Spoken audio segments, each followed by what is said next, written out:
So you want to add as much value to your property, but you don't have a lot of money to do it. Here's what you do.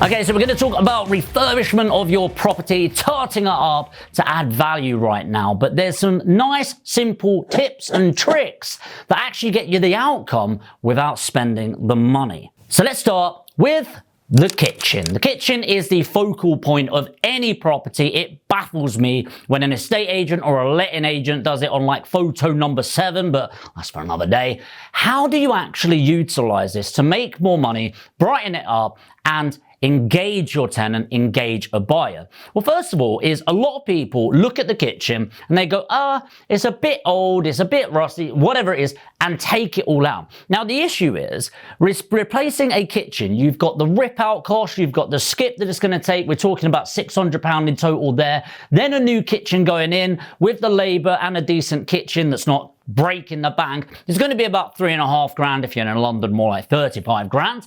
But that's a lot of money for a refurbishment. So you want to be asking yourself, look at the carcasses. And the carcasses are the actual cupboards and things like that. Okay, forget the faces of it for now. But are they in good shape? Can you just give them a bit of a clean and bring them up to shape? 99% of the time, I'd argue yes, especially for a rental property. You don't need it to be a top spec standard dependent on where you are. The next thing is the faces. So the actual cupboard doors. Is it the cupboards are absolutely fine, but the handles are a bit loose? Well, no problem. You can remove the handles, fill it, sand it, put some raw plugs in it and put new handles on, saving yourself hundreds of pounds. And I'm talking close to £1,000 worth of cupboards. Even better is you can sand them down and repaint them. You might think this would get a horrible result, but actually, we've done these in properties. Yes, it takes a bit of effort, but it looks like a brand new kitchen. 2 more tips to enhance the value. One of them is backsplash. I know that sounds weird. Think about all that time the oil splashes up the walls and ruins the whole kitchen.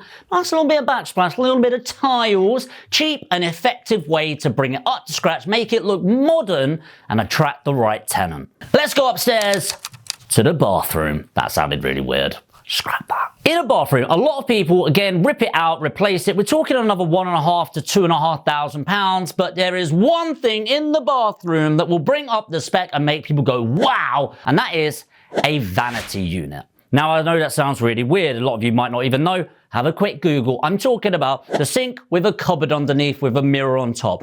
£200. That's all it costs for a really good one. And then the rest of the place, just give it a clean, maybe a couple of tiles, maybe put a new cover on the bath, and bish bash bosh, you've saved yourself thousands of pounds. Next is reusing what's there and not having wastage. I actually had this in one of my houses. I lost my shit at it. And you might think it's a bit over the top. It's like, man, it's 50 quid. Well, £50 when you're building a portfolio mounts up. And if they're wasting there, they're wasting over here. I've seen skips full of bricks and boxes of tiles because they ordered too many. It's absolutely ridiculous. Reuse them. A brick now, I know this might sound crazy if you've not actually bought them, will cost you about £2 for a decent brick. You might think it's £2, mate. Yeah. Times that by a few hundred. Okay. It really does mount up. So reuse what you can. Be cost conscious. The more cost conscious you are with the things that you don't need to spend money on means that either you keep more in your bank or your pocket, or you can actually utilize it and spend more in the areas that are going to attract the right tenants or buyer. Next is one of my favorite ways to attract the right people, and you might not think of this: lighting. Okay, I know you've got these energy performance light bulbs. Yeah, put them in when the energy assessor's coming around. I know I might sound like a dick. I do love the environment, by the way. But let's face it, you turn it on and fucking 4 days later, you can finally see anything in the room. They are absolute dog shit.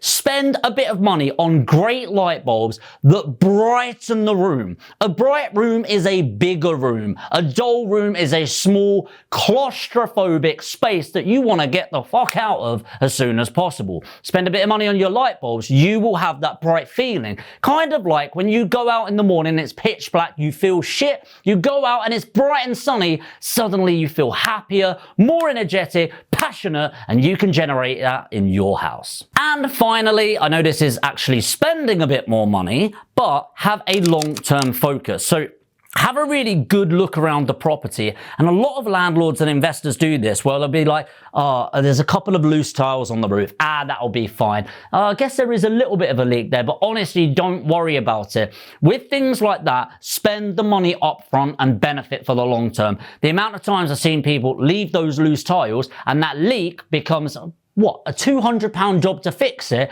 to tens of thousands of pounds as the water's gone through over time, ruined the wood, rotted it away, and then caused damage to all of the electrics. So have that long-term focus and invest in the things that will give a long-term return. That's it from me in today's video, but what I'd love to know from you is what other cost-saving tips, tricks, and techniques do you have? Let me know what I missed in the comments and help people just like you watching this video. If you're new to the channel, we are a great community of property investors. I would love it if you joined us in more videos by hitting the subscribe and the notification bell. And if you did get value from this video, just lightly destroy that like button. It takes 2 seconds, but really helps out the channel. Thanks so much for watching, and I'll see you in the next video.